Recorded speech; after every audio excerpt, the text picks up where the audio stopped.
सुक्खू सरकार को फिजूल खर्ची के लिए आड़े हाथों लेने वाले कर्मचारियों को आज मंत्री धर्माणी ने चेताया। कैबिनेट मिनिस्टर बोले, कर्मचारी सरकार के साथ खड़े न हुए तो करना पड़ सकता है कटौती का सामना। सचिवालय के बाहर प्रोटेस्ट के दौरान कल सीपीएस व कैबिनेट रैंक के सलाहकार बोर्ड निगम अध्यक्ष तथा मंत्रियों की फौज पर जनता का खजाना लुटाने के लिए कर्मचारियों ने सरकार को सुनाई थी खरी खोटी। डीए व एरियर जैसी मांगों को लेकर प्रोटेस्ट कर रहे सचिवालय कर्मचारियों के समर्थन में उतरी पीटीएफ व बिजली बोर्ड कर्मचारी संघ जैसी कई यूनियन। 11 बार मुख्यमंत्री से मिल चुके अनुबंध कर्मचारी संघ ने भी दी आज प्रदेश सरकार को कड़े कदम उठाने की चेतावनी।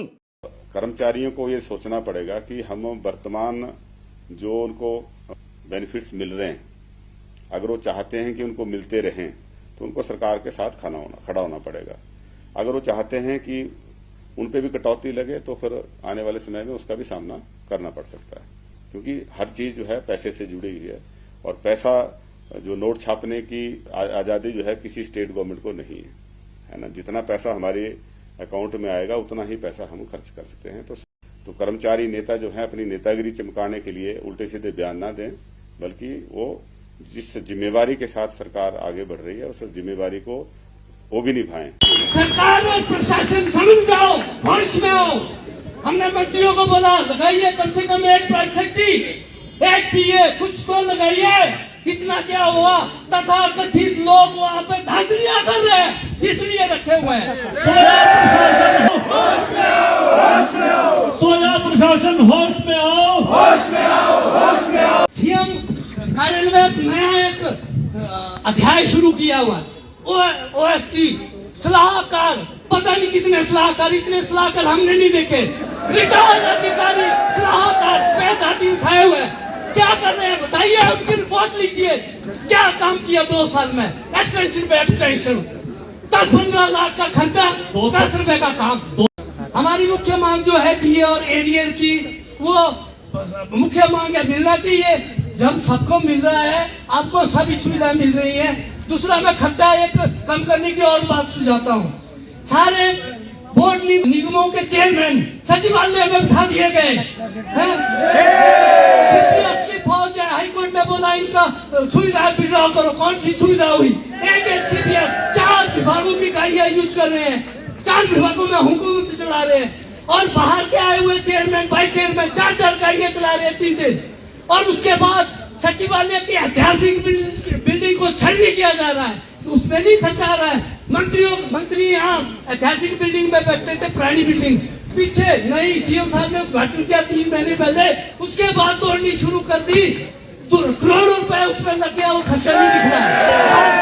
हमारी कुछ ऐतिहासिक बिल्डिंग है जैसे मेट्रोपोल, 200 करोड़ रुपए का बजट रखा गया है, तोड़ी जा रही है।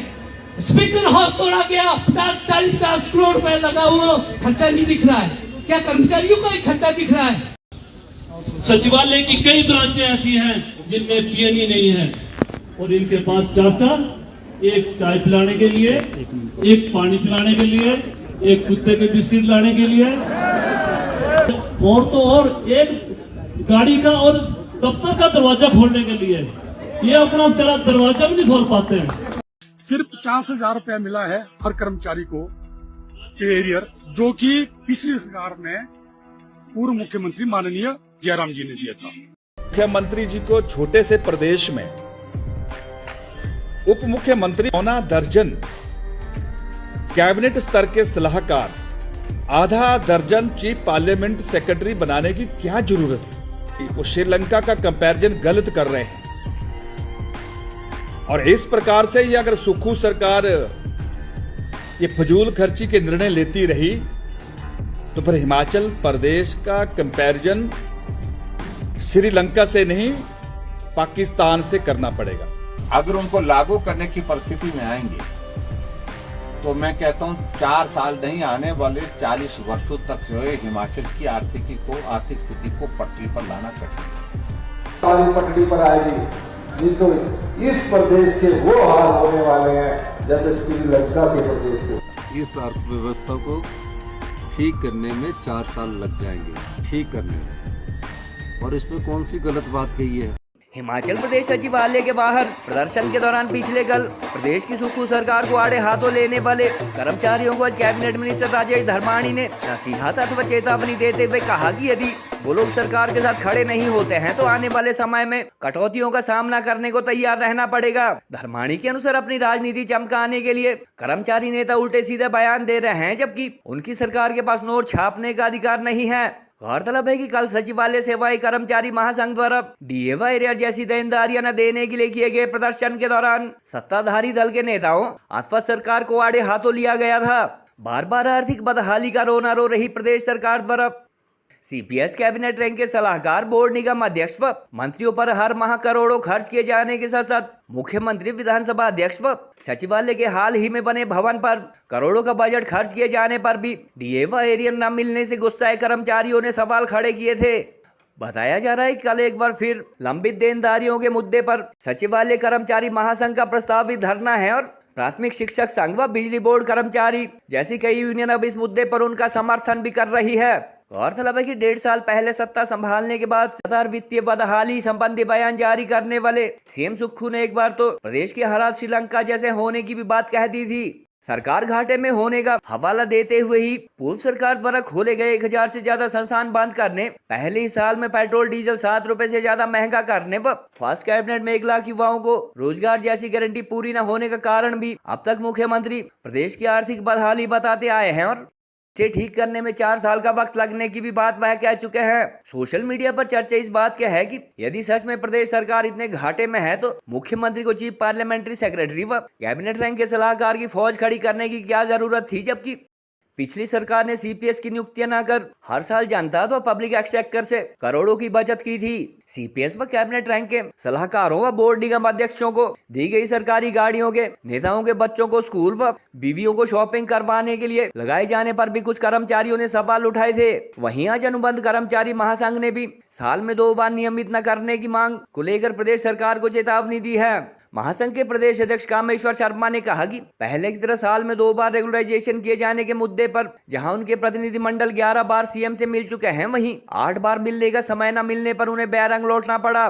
बहरहाल एक तरफ जहां कर्मचारी लंबित देनदारियां न मिलने को लेकर नेताओं पर हो रहे करोड़ों के खर्चे का खुलासा करने पर उतर आए हैं, वहीं सुक्खू सरकार के मिनिस्टर ने भी चेतावनी दे दी है। कर्मचारियों को ये सोचना पड़ेगा कि हम वर्तमान जो उनको बेनिफिट्स मिल रहे हैं, अगर वो चाहते हैं कि उनको मिलते रहें तो उनको सरकार के साथ खड़ा होना पड़ेगा। अगर वो चाहते हैं कि उन पे भी कटौती लगे तो फिर आने वाले समय में उसका भी सामना करना पड़ सकता है। हर चीज जो है पैसे से जुड़ी हुई है और पैसा जो नोट छापने की आजादी जो है किसी स्टेट गवर्नमेंट को नहीं है ना। जितना पैसा हमारे अकाउंट में आएगा उतना ही पैसा हम खर्च कर सकते हैं। तो संसाधन बढ़ाने की तरफ हमने ध्यान दिया है। तो कर्मचारी नेता जो है अपनी नेतागिरी चमकाने के लिए उल्टे सीधे बयान ना दें, बल्कि वो जिस जिम्मेवारी के साथ सरकार आगे बढ़ रही है उस जिम्मेवारी को वो भी निभाएं और उनका भी ये प्रदेश है, उनकी भी जिम्मेवारी प्रदेशवासियों के पास के लिए बनती है। हमारी जो सरकार है उसको ये भी देखना है कि जिस परिवार से कोई सरकारी कर्मचारी नहीं है, हमें तो उसके बारे में भी अपनी वचनबद्धता निभानी है। और हमारी सरकार ने जो है सरकार बनते ही उन वर्गों के लिए भी काम किया है जिन्होंने अपनी मांग किसी धरना प्रदर्शन के माध्यम से नहीं रखी है।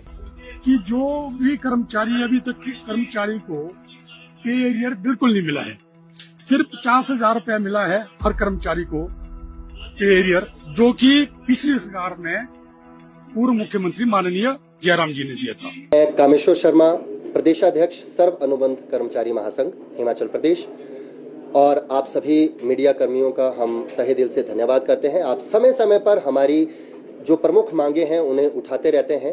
हालांकि मांगे हमारी बहुत ज़्यादा नहीं है, केवल एक मांग है कि जो अनुबंध कर्मचारी अभी सितंबर 2024 तक अपने 2 वर्ष का अनुबंध समय पूरा कर चुके हैं, उन्हें शीघ्र अतिशीघ्र नियमित किया जाए और उनके नियमितीकरण की जो प्रक्रिया है उसे आरंभ किया जाए। पहले ये प्रक्रिया वर्ष में 2 बार की जाती थी, मार्च महीने में और सितंबर महीने में, जिनके 2 साल पूरे हो जाते थे अनुबंध समय पर, तो उन्हें क्रमशः अप्रैल तथा अक्टूबर महीने में नियमित किया जाता था। 2 दिसंबर 2023 को नोटिफिकेशन है जिसके अनुसार केवल अब वर्ष में 1 बार अनुबंध कर्मचारियों को मार्च महीने में या अप्रैल महीने में नियमित किया जाएगा और इससे लगभग प्रदेश के 4000 अनुबंध कर्मचारी प्रभावित हो रहे हैं। न केवल उन्हें वित्तीय नुकसान है अपितु उन्हें वरिष्ठता का भी नुकसान है। 11 बार लगभग हम मिले भी उनसे अलग अलग स्थान पर और 7 से 8 बार ऐसा भी हुआ कि हम बिना मिले वापस हुए, 4-4 घंटे बारिश में भीगते रहे लेकिन उनसे मुलाकात नहीं हो पाई। बहुत संघर्ष किया है। गोल्ड कड़ा या टेम्पर ज्वेलरी लेना चाहते हो तो ये है बेस्ट ऑप्शन। हिमाचल का popular jewellery brand Bhushan jewellers कड़ों की कलेक्शन में टेम्पर ज्वेलरी, शीट कड़ा, मीना वर्क गोल्ड कड़ा, गेरू कड़ा, ऑक्सीडाइज्ड गोल्ड कड़ा, बैंगल्स जैसी widest collection lowest making charges के साथ आपको बेस्ट प्राइसिंग में दे रहा है। तो अगर आप भी चाहते हैं गोल्ड कड़ा या टेम्पर ज्वेलरी खरीदना तो जरूर विजिट कीजिए भूषण ज्वेलर्स, लोअर बाजार, सोलन।